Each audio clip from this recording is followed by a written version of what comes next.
And if the big game means a big celebration or even an at-home tailgate party, you'll want to listen up. 2 News anchor Brianne Palmerini is live outside this morning to tell us what you should know to make your celebrations safe and delicious as well. Hey. Well, Justin, nothing better than getting your morning started with a tailgate. I know it's a little bit early, but if you're getting ready for some celebrations at your house tomorrow, we have TYSON Caldwell with us this morning, the Tulsa Food Guy. You're going to tell us some tips to make sure we're safe outside and also, have good food. Yeah, it's that time of year again, and I know we don't have any home games here in Oklahoma besides the Tulsa game last night, but you can always do it in your backyard.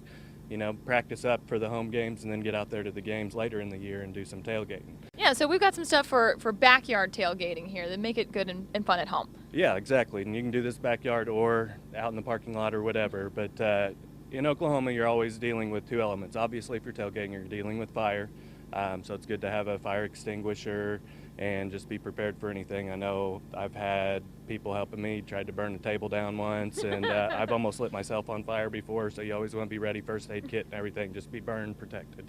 So you got some firsthand knowledge of what can go wrong. Yeah, it happens to everybody. So, and then also you're dealing with the weather. In Oklahoma, you never know what's going to happen, especially the wind. And usually you're going to have a tailgate tent. Obviously, I didn't bring mine out today because it's so nice out here.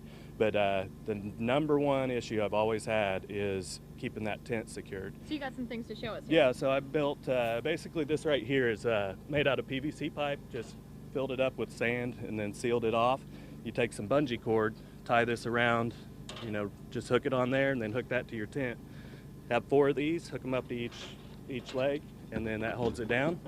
And then the easier route to go, everyone in Oklahoma should have some 5-gallon buckets in their garage. So you can just take a 5-gallon bucket, fill about halfway with sand, and then just tie that off to your tent. Either way that works, but you don't want to be in the middle of a tailgate and then all of a sudden your tent goes flying 100 feet through and then the air. that could be dangerous as well. You could lose Exactly. grilling material, fire, that kind of stuff gets out of control. Yeah. So you also have some basic what you call the necessities that you have laid out here for us. Yeah, well, you always want to have some gloves because you're dealing with fire, you're going to be touching the grill at some point, don't want to burn your hands.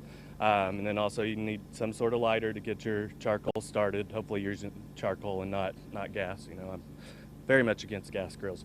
And then duct tape, you need that for anything. So that's always handy to have. And I always have plenty of bungees, not only just to tie the tent off or whatever, but you never know, bungee cord is just like, a more permanent duct tape. So.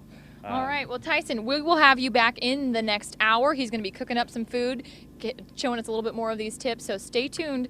Live in Midtown, Brianne Palmerini, 2 News works for you.